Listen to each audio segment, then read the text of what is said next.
Welcome to અંકુર વિદ્યા સંકુલ. હું Paresh Kalwani as a biology teacher. મિત્રો, science સ્ટ્રીમમાં સૌથી વધારે વિષયો ધરાવતું, સૌથી વધારે ફિલ્ડ ધરાવતું, સૌથી વધારે જોબ ઓપોર્ચ્યુનિટીઝ પ્રોવાઈડ કરતું એવું બી ગ્રુપનો બરાબર છે, જેમાં મેડિકલ ક્ષેત્રમાં પ્રવેશ માટે સૌથી વધારે વેઇટેજ માટે જે પરીક્ષા લેવાય છે NEET, national eligibility cum entrance test, એમાં સૌથી હાઈએસ્ટ વેઇટેજ ધરાવતું, સૌથી વધારે પ્રમાણમાં જે ઉપયોગી એવા વિષય બાયોલોજી વિષય વિશે આજે આપણે ચર્ચા કરવા જઈ રહ્યા છીએ. તો ફર્સ્ટ ઓફ ઓલ જોઈએ કે પહેલા તો બાયોલોજી શું, વોટ ઇઝ બાયોલોજી. તો પહેલા જોઈએ બાયોલોજી એટલે શું. બાયોલોજી જેને આપણે જીવ વિજ્ઞાન તરીકે ઓળખીએ છીએ. તો આની પહેલા તો સિમ્પલ ભાષામાં વાત કરીએ, biology means study of life.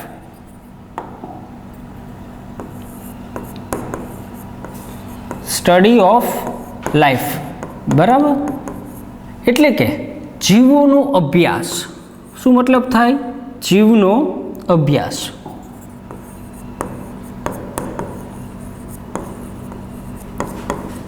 આ જે જીવોનો અભ્યાસ કરતું વિજ્ઞાન એને કહેવાય જીવ વિજ્ઞાન, બરાબર, એટલે કે બાયોલોજી. તો કયા કયા જીવોનો અભ્યાસની વાત કરવામાં આવે છે? તો કે વનસ્પતિ, આ પણ જીવ છે, બરાબર, પ્રાણી, આ પણ જીવ છે, અને સૂક્ષ્મ જીવો, બરાબર, આ પણ જીવ છે.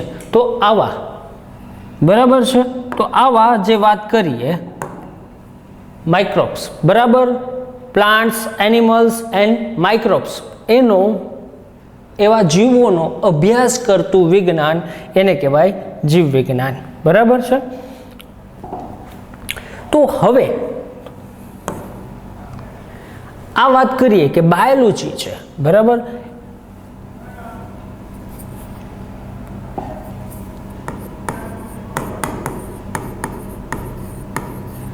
એ બે ગ્રીક શબ્દોનો બનેલો છે. બે ગ્રીક શબ્દ.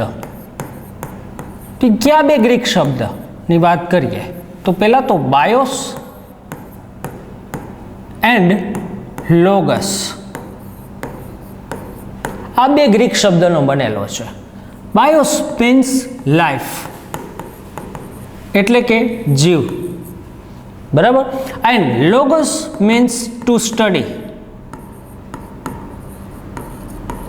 એટલે કે અભ્યાસ. આમ જીવનો અભ્યાસ કરતું વિજ્ઞાન એને કહેવાય જીવ વિજ્ઞાન. કયા કયા જીવનો? બરાબર, વનસ્પતિ, પ્રાણી, સૂક્ષ્મ જીવ, એવા જીવંત સજીવોનો અભ્યાસ કરતું વિજ્ઞાન એને કહેવાય જીવ વિજ્ઞાન, બરાબર. જે બાયોલોજી છે એ બે ફિલ્ડનું બનેલું છે, ટુ ફિલ્ડ. ક્યાં ક્યાં? બોટની એન્ડ ઝૂલોજી, એટલે કે વનસ્પતિ શાસ્ત્ર અને પ્રાણી શાસ્ત્ર. તો મિત્રો, આપણે આજે જે ટોપિક્સ જોવાનો છે એ ઝૂલોજી રિલેટેડ, એટલે કે પ્રાણી શાસ્ત્ર રિલેટેડ છે, બરાબર. તો હવે આગળ જઈએ બેઝિક ઇન્ટ્રોડક્શનમાં. તો મિત્રો, આપણે ધોરણ 9માં, બરાબર, ભૂલચૂક ના થતી હોય તો ધોરણ 9માં એક વૈજ્ઞાનિકના નામથી પરિચિત હશું કે જેનું નામ હતું R.H. વિટેકર. આ નામ સાંભળશો એટલે લગભગ 99.99% સ્ટુડન્ટને મગજમાં આઈડિયા આવી જશે કે આ ભાઈએ શું આપ્યું હતું, બરાબર છે. તો આને આપી હતી 5 સૃષ્ટિ વર્ગીકરણ પદ્ધતિ, બરાબર, 5 સૃષ્ટિ વર્ગીકરણ પદ્ધતિ, 5 કિંગડમ ક્લાસિફિકેશન, બરાબર, આ આપેલી હતી. કઈ કઈ 5 સૃષ્ટિ વર્ગીકરણ પદ્ધતિ? તો કે પહેલું વાત કરીએ તો મોનેરા, પ્રોટિસ્ટા, ફૂગ, વનસ્પતિ સૃષ્ટિ અને પ્રાણી સૃષ્ટિ. આ 5 સૃષ્ટિ આને આપી હતી. જે પૈકી મોનેરાની વાત કરીએ, બરાબર, ખાલી મોનેરા, તો આને શું બીજું નામ કહેવાય છે? તો કે પ્રોકેરિયોટ તરીકે ઓળખાય છે. પ્રોકેરિયોટિક, બરાબર, પ્રોકેરિયોટિક તરીકે ઓળખાય છે. જ્યારે પ્રોટિસ્ટા, ફૂગ, વનસ્પતિ સૃષ્ટિ અને પ્રાણી સૃષ્ટિ આને યુકેરિયોટિક તરીકે ઓળખાય છે. બરાબર મિત્રો, આ બંનેમાં એક વસ્તુ ખાસ જુઓ, કેરિયોટિક, આ બંનેનું કોમન શબ્દ છે. તો આ કેરિયોટિકનો મતલબ શું? તો કે કોષ કેન્દ્ર. કેરિયોટિક મતલબ કોષ કેન્દ્ર, બરાબર. કેરિયોટિક બંનેમાં કોમન છે. હવે એમાં પ્રો મીન્સ શું થાય? પ્રો મીન્સ આદિ, બરાબર. પ્રો મીન્સ આદિ, બરાબર. તો આવો પ્રોકેરિયોટિક, બરાબર, એટલે કે આદિ કોષ કેન્દ્રી. આદિ કોષ કેન્દ્રી તરીકે પણ ઓળખાય. પ્રોકેરિયોટિક અથવા આદિ કોષ કેન્દ્રી. જો કેરિયોટિક એટલે કોષ કેન્દ્રી, પ્રો મીન્સ આદિ, બરાબર. આપણે મનુષ્યમાં એવું કહેતા કે ભાઈ આદિ માનવ, બરાબર, શરૂઆતના માનવ. તો આમાં પણ જે પ્રોકેરિયોટિક એટલે આદિ કોષ કેન્દ્રી એટલે કે શરૂઆતના કોષ કેન્દ્ર વાળા જીવો એને કહેવાય પ્રોકેરિયોટિક, બરાબર. તો આની વ્યાખ્યા દેવી હોય તો એ પ્રમાણે દઈ શકાય કે જે સજીવોના કોષમાં કોષ કેન્દ્રની ફરતે કોષ કેન્દ્ર પટલ હાજર હોય તેવા ગેરહાજર હોય તેવા કોષને આદિ કોષ કેન્દ્રી અથવા તો પ્રોકેરિયોટિક તરીકે ઓળખાય. કોષમાં કોષ કેન્દ્રની ફરતે કોષ કેન્દ્ર પટલ ગેરહાજર, બરાબર, આ ધ્યાન રાખજો. તો એવા સજીવોને આદિ કોષ કેન્દ્રી સજીવ અથવા તો પ્રોકેરિયોટિક તરીકે ઓળખવામાં આવે છે, બરાબર. એવી રીતે યુકેરિયોટિક, બરાબર. કેરિયોટિકનો મતલબ તો ખબર છે, કોષ કેન્દ્ર. તો આમાં યુકેરિયોટિકનો મતલબ શું? બરાબર. યુનો મતલબ શું? તો કે સુવિકસિત, બરાબર. સુવિકસિત કોષ કેન્દ્ર અથવા તો સુકોષ કેન્દ્રી એમ પણ કહી શકાય. સુકોષ કેન્દ્રી એટલે કે જે સજીવોના કોષમાં કોષ કેન્દ્રની ફરતે કોષ કેન્દ્ર પટલ હાજર હોય એવા કોષને યુકેરિયોટિક અથવા સુકોષ કેન્દ્રી તરીકે ઓળખવામાં આવે છે, બરાબર. તો આ થઈ આપણે આ કંઈક જે ભાઈએ આપણને આપેલું હતું R.H. વિટેકરે 5 સૃષ્ટિ, મોનેરા, પ્રોટિસ્ટા, ફૂગ, વનસ્પતિ સૃષ્ટિ અને પ્રાણી સૃષ્ટિ. તો એ પૈકી આપણે આજે જે પોઈન્ટ જોવાનો છે, જે ચેપ્ટર જોવાનું છે એ છે પ્રાણી સૃષ્ટિ, બરાબર. આપણે આ પ્રાણી સૃષ્ટિ વિશે આખો ડીપમાં અભ્યાસ કરવાનો છે, બરાબર. તો જોઈએ પ્રાણી સૃષ્ટિ, બરાબર. તો હવે એમાં વાત કરીએ પ્રાણી સૃષ્ટિમાં. તો પ્રાણી સૃષ્ટિની વાત કરીએ છીએ.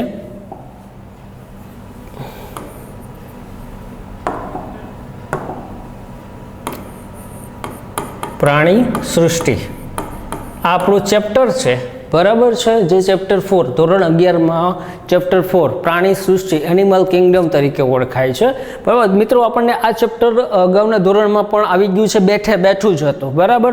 પણ આમાં પણ એ જ વસ્તુ રિપીટ થાય છે. જે 9-10માં ભણ્યા છો એ જ તમને સાયન્સમાં રિપીટ થવાનું છે, પણ સેજ ઊંડાણમાં આખું આવશે, બરાબર. તો આપણે આમાં પ્રાણી સૃષ્ટિ ચેપ્ટર 4 એનિમલ કિંગડમમાં વાત કરીએ તો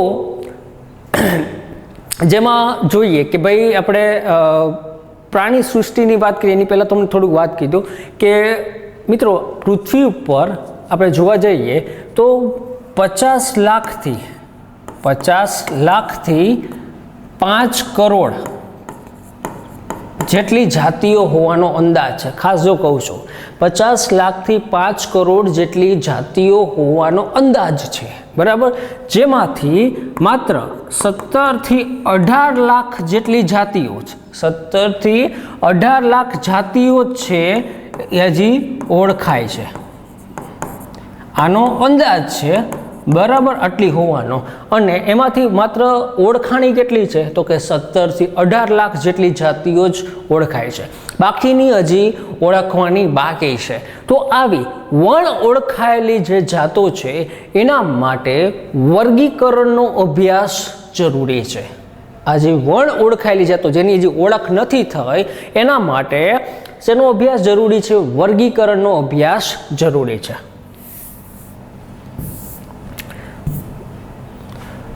વર્ગીકરણ જોઈએ તો વર્ગીકરણનો મતલબ શું થાય? તો પહેલા તો એની સિમ્પલ વ્યાખ્યા બતાવું તો કે સજીવોની સમાનતા અને ભિન્નતાને આધારે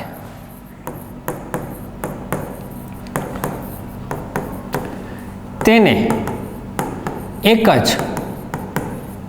અથવા જુદા જુદા વર્ગકમાં મૂકવાની વૈજ્ઞાનિક પદ્ધતિ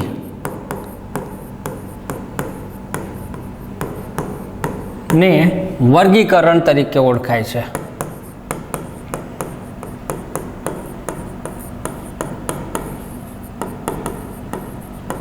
બરાબર, જો વ્યાખ્યા શું કહે છે? સજીવોની સમાનતા, બરાબર, સમાનતા એટલે કે શું શું સરખાપણું જોવા મળે છે, અને ભિન્નતા એટલે કે શું શું જુદાપણું જોવા મળે છે.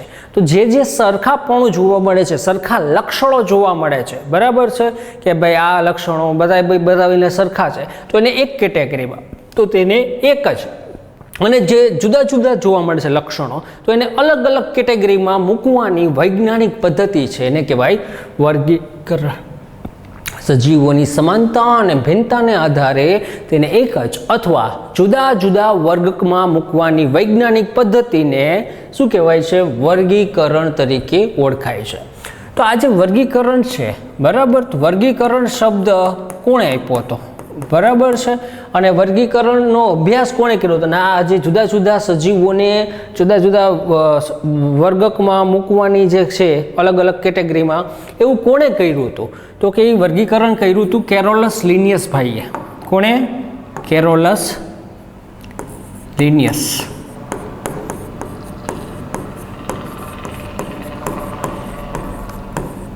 આ નામથી પણ તમે પરિચિત હશો, કેરોલસ લિનિયસ, બરાબર. આને જુદા જુદા વર્ગીકરણ કર્યા હતા, પ્રાણીઓને, સજીવોને અલગ અલગ સમુદાયમાં અલગ અલગ કેટેગરીમાં મૂક્યા હતા. આથી આને વર્ગીકરણ વિદ્યાના પિતા પણ કહેવાય છે. વર્ગીકરણ વિદ્યાના પિતા. મિત્રો ધ્યાન રાખજો, આ ઝીણા ઝીણા પોઈન્ટ છે એ તમને MCQ કામ લાગશે. નીટ લેવલમાં તમારે આ ઝીણું ઝીણું કામનું છે. વર્ગીકરણ વિદ્યાના પિતા તરીકે કોણ ઓળખાય છે? Carolus Linnaeus. આ ઉપરાંત આણે બીજું પણ કામ કર્યું હતું, તો કે આને દ્વિનામી નામકરણ પદ્ધતિ પણ આપી હતી. દ્વિનામી નામકરણ પદ્ધતિ.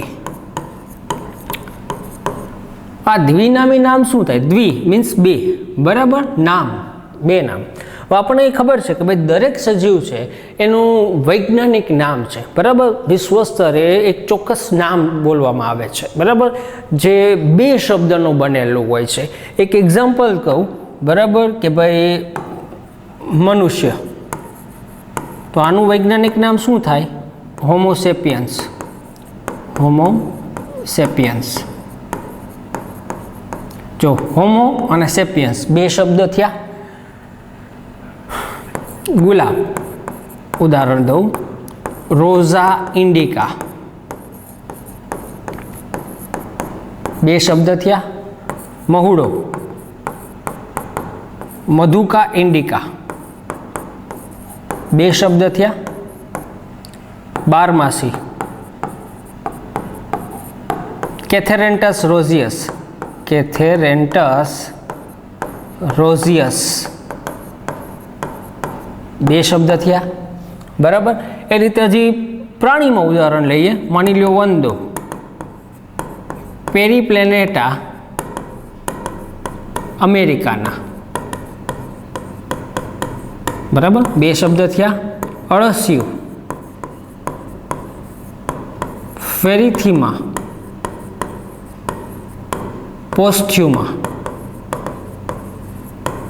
બે શબ્દ થયા. બરાબર, દેડકો, રાના ટાઈગ્રીના,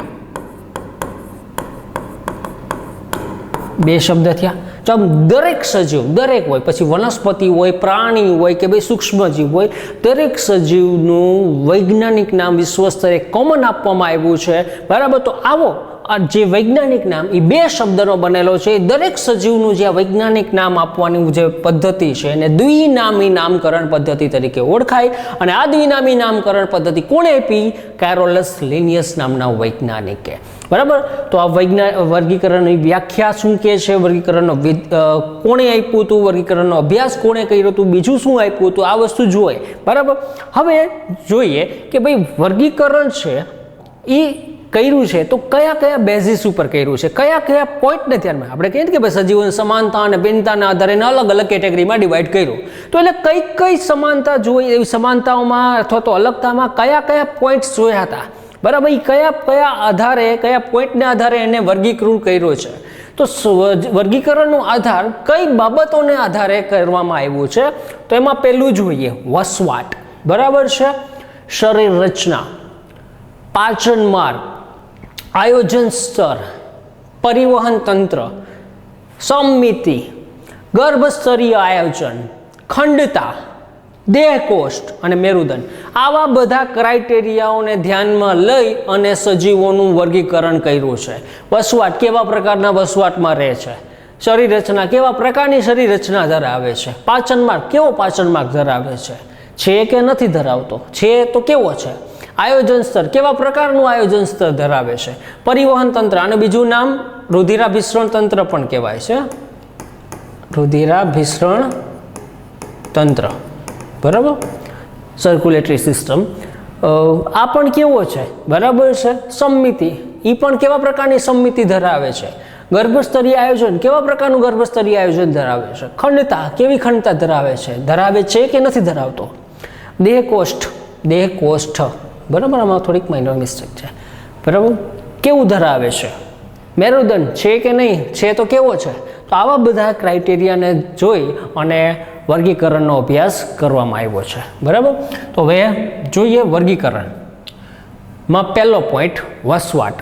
મિત્રો જો વસવાટમાં હેબિટ એન્ડ હેબિટેટ્સ આવું વસ્તુ લખેલું છે. હેબિટ એન્ડ હેબિટેટ બંનેનો મતલબ વસવાટ જ થાય. પણ આ વસ્તુ ખાસ કહી દઉં છું, મેડિકલ સાયન્સમાં પ્રવેશમાં નીટની એક્ઝામમાં પહેલેથી જ દરેક શબ્દના અંગ્રેજી નામને થોડુંક અભ્યાસ પહેલેથી કરતા જાજો, તમને બેનિફિટ ઘણો રહેશે. કેમ કે જે નીટમાં આનાથી બે ફાયદા છે. એક તો તમારું અંગ્રેજી પ્રત્યેનું કન્ટેન્ટ છે એ વધશે, અને બીજું કે જે મેડિકલ સાયન્સમાં નીટમાં છે મેજોરિટી છે અંગ્રેજી શબ્દવાળા પોઈન્ટ્સ વધારે પૂછાય છે. લાજો તો વસવાટ, હેબિટ એન્ડ હેબિટેટ્સ, બરાબર, બંનેનો મતલબ છે વસવાટ જ થાય છે.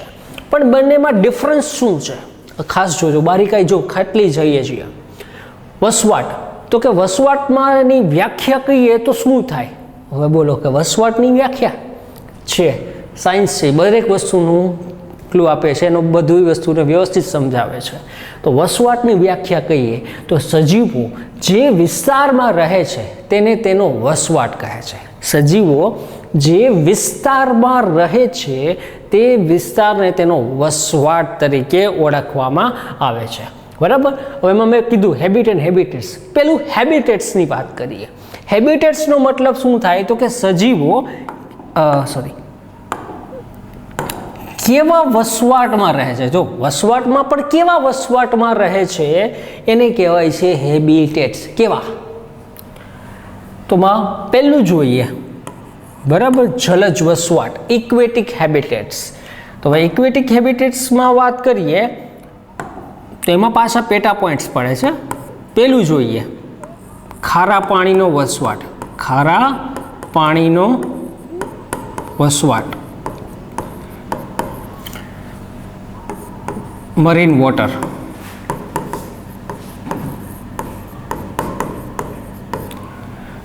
ખારા પાણીનો વસવાટ એટલે શું? બરાબર, ખારા પાણીનો વસવાટ એટલે શું? એક મિનિટ.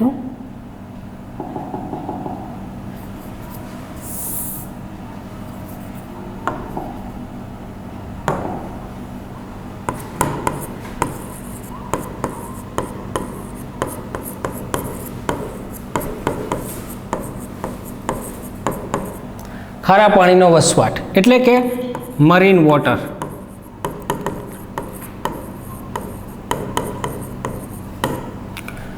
આનો મતલબ શું થાય તો કે જે પાણીમાં બરાબર ક્ષારનું પ્રમાણ, ખારાશનું પ્રમાણ વધારે હોય, સેલિનિટીનું પ્રમાણ વધારે હોય એવા વસવાટને ખારા પાણીનો વસવાટ કહેવાય છે. બરાબર. જેના ઉદાહરણમાં વાત કરીએ તો દરિયો, સમુદ્ર જે આપણે કહીએ છીએ એનો સમાવેશ થાય. બરાબર. ખારા પાણીનો વસવાટ. સેકન્ડ વાત કરીએ તો મીઠા પાણીનો વસવાટ.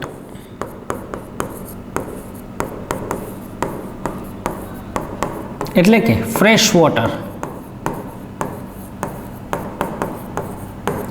આની વ્યાખ્યા દઈએ તો જે પાણીમાં ક્ષારનું પ્રમાણ ઓછું, ખારાશનું પ્રમાણ ઓછું હોય, સેલિનિટીનું પ્રમાણ ઓછું હોય એવા વસવાટને મીઠા પાણીનો વસવાટ તરીકે ઓળખાય છે. બરાબર. આના એક્ઝામ્પલમાં વાત કરીએ તો નદી, તળાવ, સરોવર, ઝરણા, બરાબર, આવા વસવાટનો સમાવેશ થાય. થર્ડની વાત કરીએ, કાટમાળ પાણીનો વસવાટ.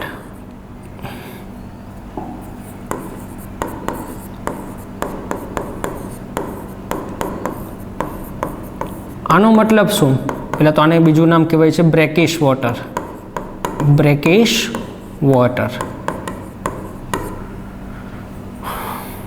હવે આનું એક આ બે શબ્દોથી તો આપણે પરિચિત થઈશું. આનો મતલબ શું થાય? બરાબર, કાંઈ વાંધો નહીં, એ બતાવું.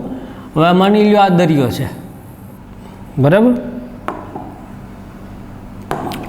આ છે નદી. બરાબર.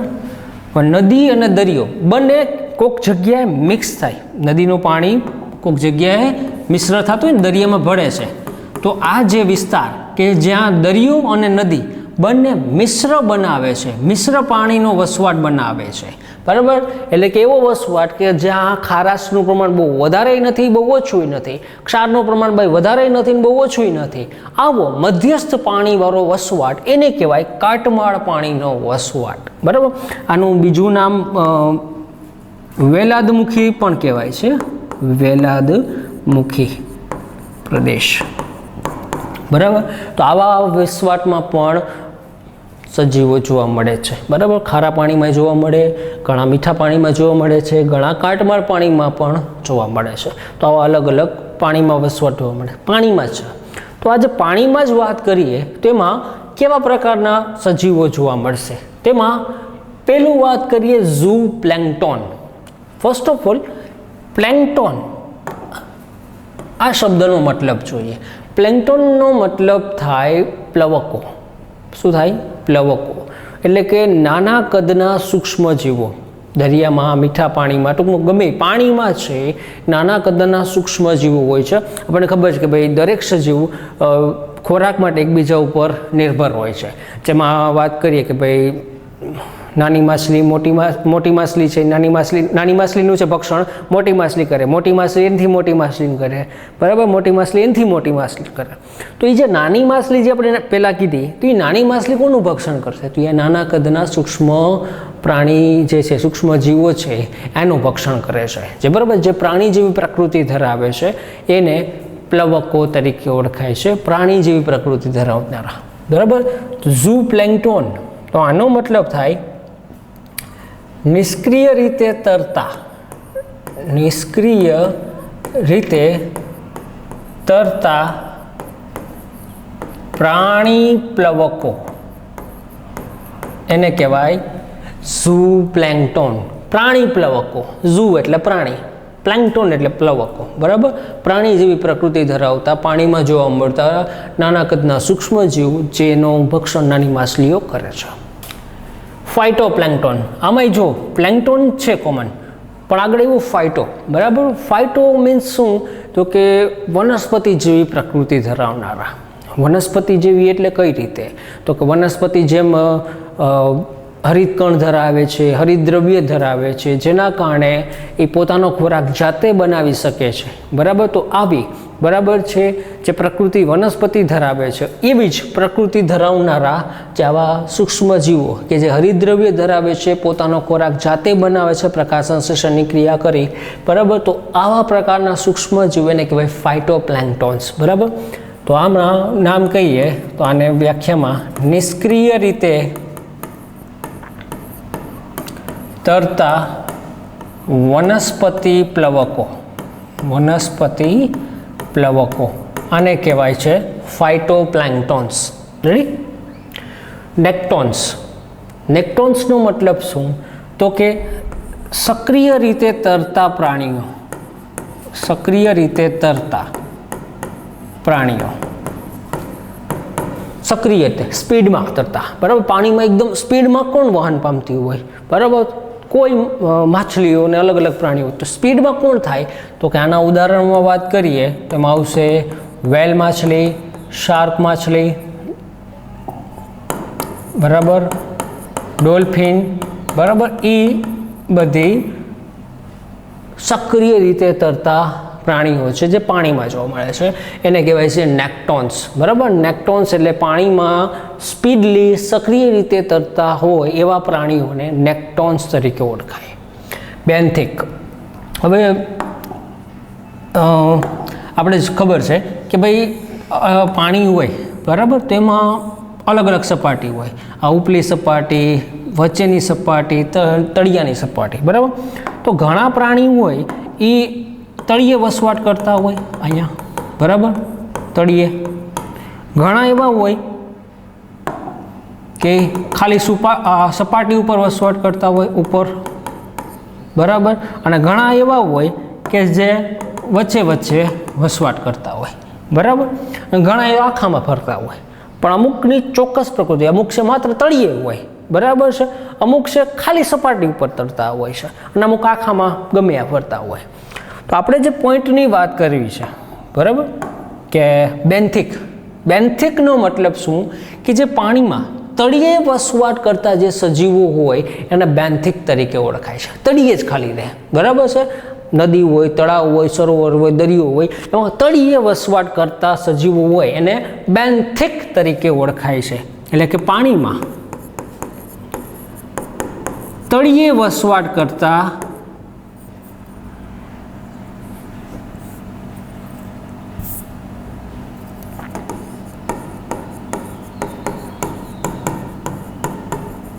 પ્રાણીઓ એને કહેવાય બેન્થિક, તળિયે વસવાટ કરતા, બરાબર છે.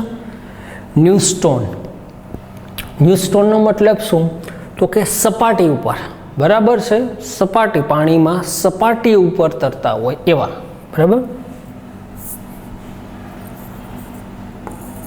પાણીમાં સપાટી પર તરતા પ્રાણીઓને ન્યૂસ્ટોન તરીકે ઓળખાય છે. જો ખાલી તળિયે હોય તો એને બેન્થિક, સપાટી ઉપર હોય, ઉપર, બરાબર છે, તો એને કહેવાય છે ન્યૂસ્ટોન, બરાબર છે. પછી આવશે લેન્ટિક એટલે સ્થિર પાણીમાં, સ્થિર, અથવા આને સ્થગિત પણ કહી શકો છો. સ્થગિત પાણીમાં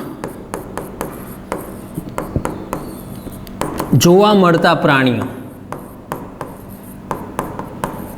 પાણી એકદમ સ્થિર હોય, બરાબર છે, નદી, તળાવ, બરાબર, એકદમ સ્થિર હોય એવા પાણીમાં. પછી એમાં એવું નહીં કે ઉપર જ કે ભાઈ તળિયે ગમે એ ફરે, પણ સ્થિર પાણીમાં જો વસવાટ કરતા હોય એવા પ્રાણીઓને લેન્ટિક તરીકે ઓળખવામાં આવે છે, બરાબર. લોટિક, વહેતા પાણી.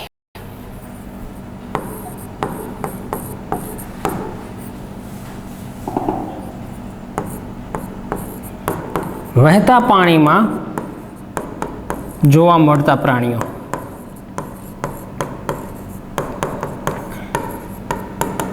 આને કહેવાય લોટિક, બરાબર. જો ખાસ જોજો, આમાં કોણ આવશે?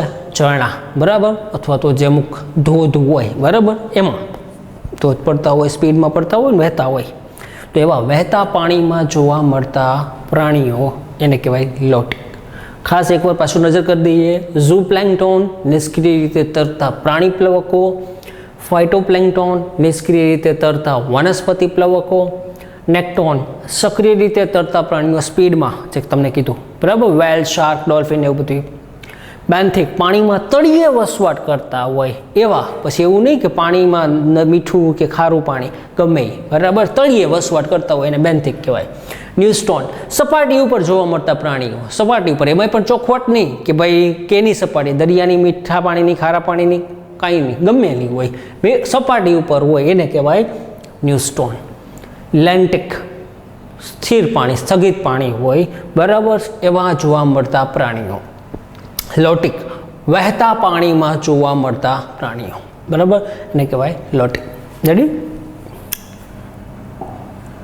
આ બધી એની જો ફિગર્સ જોઈ શકો છો.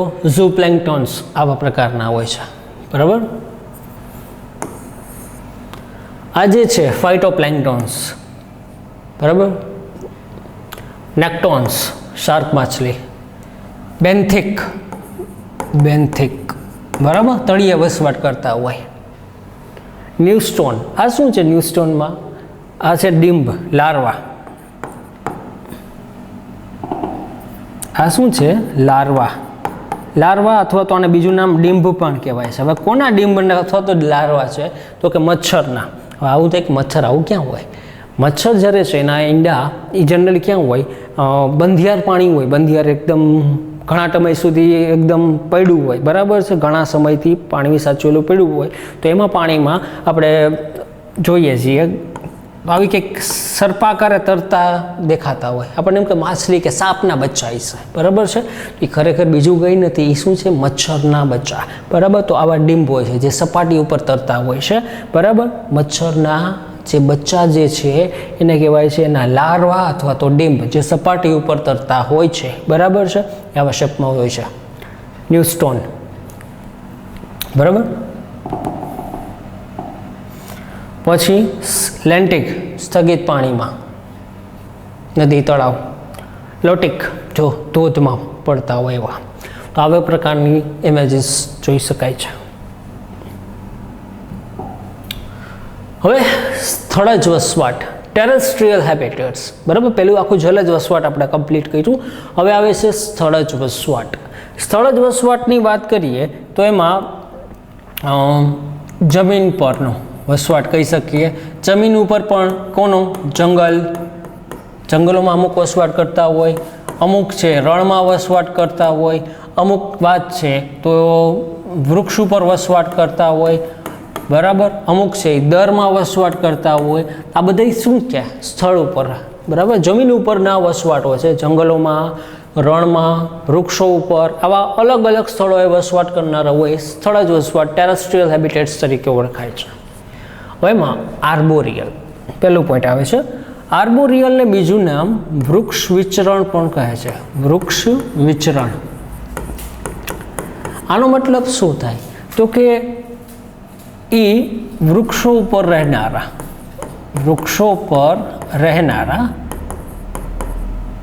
એક વૃક્ષથી બીજા વૃક્ષ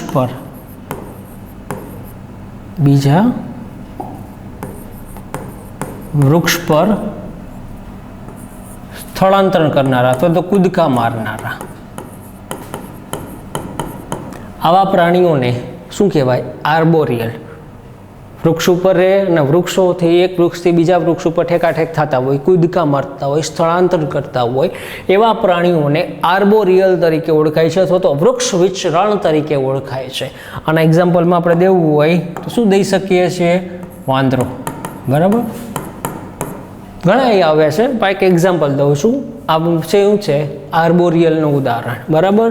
અને જે વૃક્ષો ઉપર વસવાટ કરતા હોય, એક વૃક્ષથી બીજા વૃક્ષ ઉપર કૂદાકૂદ થતા હોય, વૃક્ષનું સ્થળાંતર કરતા હોય છે, એવા પ્રાણીઓને આર્બોરિયલ અથવા તો વૃક્ષ વિચરણ તરીકે ઓળખાય છે.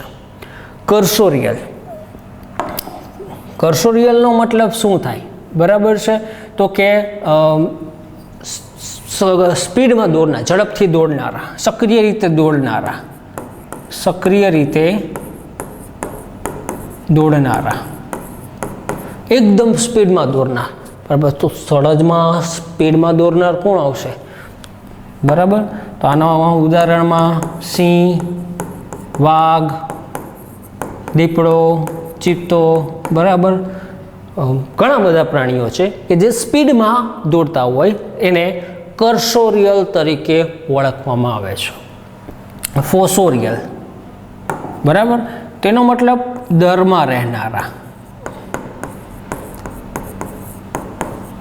દરમાં રહેનારા જે પ્રાણીઓ છે એને ફોસોરિયલ તરીકે ઓળખવામાં આવે છે. દરમાં ઘણા પ્રાણીઓ રહે, બરાબર, લાઈક ઉંદર, સાપ, બરાબર, આ બધા ફોસોરિયલ તરીકે ઓળખાય. જે ટૂંકમાં દરમાં રહે છે બધા પ્રાણીઓને ફોસોરિયલ તરીકે ઓળખાય છે, બરાબર છે. જે સ્પીડમાં દોરનાર છે એને કર્સોરિયલ તરીકે ઓળખાય છે. વોલેન્ટ અથવા તો એરિયલ એટલે કે હવામાં ઉડનારા, હવામાં ઉડનારા, સોરી,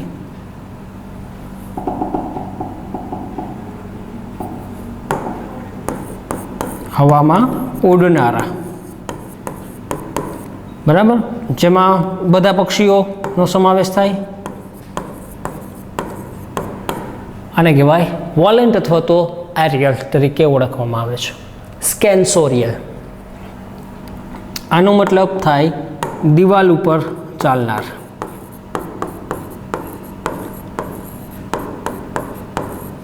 દિવાલ ઉપર કોણ હાલે? બરાબર, ગરોળી, પીત ગરોળી જેને કહીએ ને, એ દિવાલ ઉપર ચાલે. તો આ બધા છે દિવાલ ઉપર ચાલે છે એને સ્કેન્સોરિયલ તરીકે ઓળખાય છે. આર્બોરિયલ, વૃક્ષ ઉપર રહેનારા, એક વૃક્ષથી બીજા વૃક્ષ પર સ્થળાંતર કરનારા પ્રાણીઓ. કર્સોરિયલ, સક્રિય રીતે દોડનાર પ્રાણીઓ.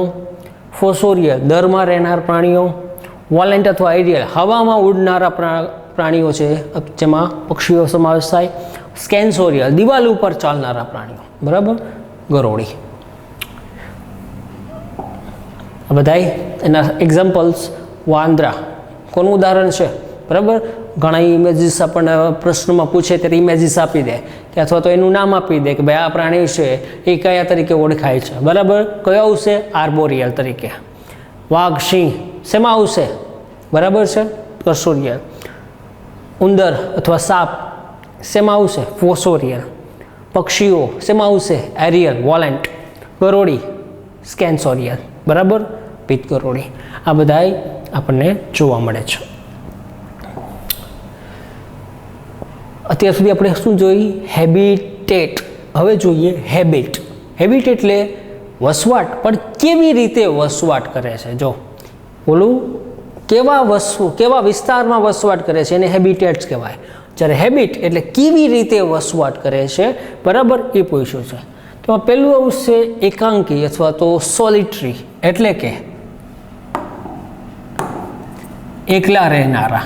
ઘણા પ્રાણીઓ હોય એ એકલા રહેનારા હોય, બરાબર, એક કોઈ સ્થાને, બરાબર, પછી જમીનમાં, પાણીમાં. અત્યારે તો આપણે, બરાબર છે, ગમે એ જગ્યા કે, બરાબર, વસવાટની વાત કરી છે.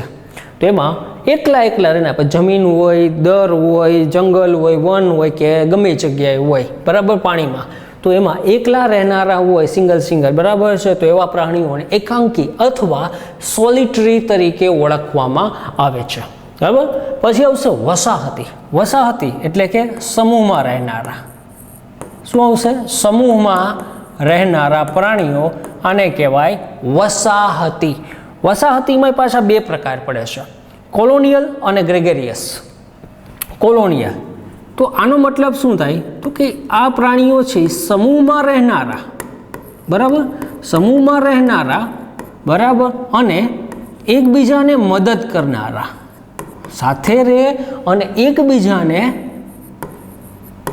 મદદ કરનારા હોય. તો એવા પ્રાણીઓને શું કહેવાય? કોલોનિયલ તરીકે ઓળખાય છે. આના ઉદાહરણમાં વાત કરીએ તો મધમાખી, બરાબર, મધ પૂળામાં હોય બધી મધમાખીઓ બધી ઝુંડમાં જ હોય, સમૂહમાં જ હોય, બરાબર. ક્યાંક કોઈને કરડવા જાવ તો એક હારે બધી તૂટી પડતી હોય, બરાબર. મધ બનાવે તો બધી સાથે જ બનાવે છે, ફૂલોનો રસ ચૂસે છે તો બધે સાથે ચૂસે છે, બરાબર. તો સાથે રહે છે અને સાથે મળીને એકબીજાની મદદ કરે છે, એકબીજા સાથે પછી મીણ બનાવવું, મધ બનાવવું, બધી બાબતોમાં, બરાબર, સાથે મળીને રહેનારા અને સાથે એકબીજાને મદદ કરનારા પ્રાણીઓને કોલોનિયલ તરીકે ઓળખાય છે, જેનું ઉદાહરણ મધમાખી. ગ્રેગેરિયસ, આનો મતલબ સમૂહમાં રહેનારા, સમૂહમાં રહે છે પરંતુ એકબીજાને મદદ ન કરનારા, એકબીજાને કોઈ મદદ જ ના કરે, સમૂહમાં આવે, બરાબર, ઝુંડમાં જ આવે પરંતુ એકબીજાને મદદ કરતા નથી, તો આવા પ્રાણીઓને ગ્રેગેરિયસ તરીકે ઓળખવામાં આવે છે. જેના એક્ઝામ્પલમાં વાત કરીએ તો આવશે તીડ, બરાબર, ગ્રેગેરિયસ. સેસાય, સેડેન્ટરી, એટલે કે એક જ જગ્યાએ ચોંટીને રહેનાર. આ જે પ્રાણીઓ છે એ કોઈ હલનચલન કરતા નથી, એકદમ સ્થિર અને એક જ જગ્યાએ ચોંટીને રહે છે. જેના ઉદાહરણમાં વાત કરીએ તો સછિદ્ર સમુદાયનું વાદળી, બરાબર છે, એ એક જ જગ્યાએ ચોંટીને વસવાટ કરે છે. એને શું કહેવાય છે? સિસાઇલ અથવા તો સીડેન્ટ્રી. ધ્યાન રાખજો, સેસાઇલ અથવા સેડેન્ટ્રી, એક જ જગ્યાએ ચોંટીને રહેનારા, બરાબર. ઓકે. સેગ્વીવોરસનો મતલબ શું થાય? બરાબર છે, તો સેગ્વીવોરસનો મતલબ થાય લોહી ચૂસનારા, જેનો ફૂડ જ છે લોહી, બરાબર, લોહી ચૂસનારા, બરાબર. આ પ્રાણીઓનું ખોરાક છે એ લોહી છે, બરાબર છે, લોહી જ પીને, જેમ વેમ્પાયર હોય, બરાબર છે, ચામાચીડિયું, એનો પણ ફૂડ લોહી, બરાબર છે. તો આવા લોહી ચૂસનારા જે પ્રાણીઓ છે એને કહેવાય છે સેગ્વીવોરસ. જેના ઉદાહરણમાં વાત કરીએ તો જડો, જેને લીચ તરીકે પણ ઓળખાય છે, બરાબર, જડો અથવા લીચ, જે લોહી ચૂસનાર સજીવ છે, જેનો ખોરાક જ છે એ બ્લડ છે. કેનિબલ્સ, પોતાની જાતના સજીવોને ખાનાર, બરાબર. ભૂખ લાગે, બહુ અતિશય સિચ્યુએશન આવે, બરાબર, ભૂખમરાની સ્થિતિમાં, તો એવી પોતાના જ ઈંડાઓને, પોતાના જ બચ્ચાઓને છે એ ખાઈ જાય છે. તો આવા જે સજીવો છે એને કેનિબલ્સ તરીકે ઓળખાય છે. પોતાના જાતના સજીવોને જ ખાઈ જાય, પોતાના બચ્ચાને જ ખાઈ જાય, પોતાના ઈંડાને જ ખાઈ જાય છે. જેના ઉદાહરણમાં સાપ, વંદો, બરાબર. તીવ્ર ભૂખમરાની સ્થિતિ હોય તો આ પ્રાણીઓ છે પોતાના જ બચ્ચાઓને ખાઈ જાય છે. મૃતોપજીવી, મૃત સડેલા પદાર્થોને ખોરાક તરીકે લે છે, બરાબર. મૃત સડેલા પદાર્થોનો ખોરાક તરીકે ઉપયોગ કરે છે અને પોતાનું પોષણ મેળવી અને પોતાનો વૃદ્ધિ વિકાસ કરે છે. તો આવા મૃતોપજીવી સજીવો, જેના ઉદાહરણમાં વાત કરીએ તો વિઘટકો, રૂપાંતરકો નો સમાવેશ થાય છે, જેમાં સૂક્ષ્મજીવ, બેક્ટેરિયા એટલે કે અને ફૂગ, બરાબર, આવા સજીવોનો સમાવેશ થાય. મૃતોપજીવી. પરોપજીવી, બરાબર, બીજા પર આધાર રાખનાર, પછી બધી રીતે, બરાબર, એને કહેવાય પરોપજીવી. પરોપજીવીમાં પાછા બે પ્રકાર પડે છે, અંતઃપરોપજીવી અને બાહ્ય પરોપજીવી. બાહ્ય પરોપજીવીમાં વાત કરીએ કે જે સજીવો ખોરાક, પોષણ અને વસવાટ માટે સજીવ શરીરની બહાર રહી અને તેના ઉપર વસવાટ કરીને ખોરાક, પોષણ મેળવે છે તો એને બાહ્ય પરોપજીવી તરીકે ઓળખાય છે, જેમાં ઉદાહરણ અમરવેલ તરીકે ઓળખી શકાય છે. બરાબર, અમરવેલ એનું ઉદાહરણ લઈ શકાય. અંતઃપરોપજીવીની વાત કરીએ તો જે સજીવો ખોરાક, પોષણ અને વસવાટ માટે સજીવ શરીરની અંદર વસવાટ કરી અને ખોરાક, પોષણ મેળવે છે તો એવા સજીવોને અંતઃપરોપજીવી તરીકે ઓળખાય છે. દાખલા તરીકે પ્લાઝ્મોડિયમ, ટૂંકમાં પરોપજીવી એટલે બીજા ઉપર આધાર રાખનાર. પરરોહી, આનું બીજું નામ અપૂર્ણ પરોપજીવી પણ કહેવાય છે. અપૂર્ણ પરોપજીવી. શું કામ? તો કે આ જે છે એ માત્ર બીજા પર વસવાટ કરે છે, બીજા પર વસવાટ કરે, બરાબર, વસવાટ કરે, પરંતુ ખોરાક જાતે બનાવે, પરંતુ ખોરાક જાતે બનાવે. તો આવા જે છે સજીવ એને પરરોહી અથવા તો અપૂર્ણ પરોપજીવી તરીકે ઓળખાય છે. સ્વોપજીવી, બરાબર, સીધી જ વસ્તુ છે. તો કે જે પોતાનો ખોરાક જાતે બનાવે, પોતાનો ખોરાક જાતે બનાવે, સૂર્યપ્રકાશની હાજરીમાં પ્રકાશ સંશ્લેષણની ક્રિયા કરી પોતાનો ખોરાક જાતે બનાવે એવા સજીવોને સ્વોપજીવી તરીકે ઓળખાય છે. બરાબર છે. તો આ જે આપણે અત્યારે શરૂઆતની માહિતી જોઈ, શરૂઆતનું ઇન્ટ્રોડક્શન્સ જોયું, બરાબર છે, એના બેઝિક પોઈન્ટ્સ જોયા, બરાબર, વસવાટ, વર્ગીકરણનો આધાર કયા કયા બેઝિસમાં હતો, એમાં પહેલો પોઈન્ટ વસવાટ જોયું. વસવાટમાં પણ આખું આપણે ડીપમાં આખો અભ્યાસ સેમ છે, એમાં એક એક પોઈન્ટ છે એ ખાસ નજર કરતા જ જજો. તમારે નીટ લેવલના એક્ઝામ માટે આમાં ઘણું બધું કામનું છે. અત્યારથી જ જો તૈયારી કરશો તો તમને ઘણું બધું બેનિફિટ નીવડશે. બરાબર છે. તો આપણે આજે અહીં સુધી રાખીએ છીએ. Thank you.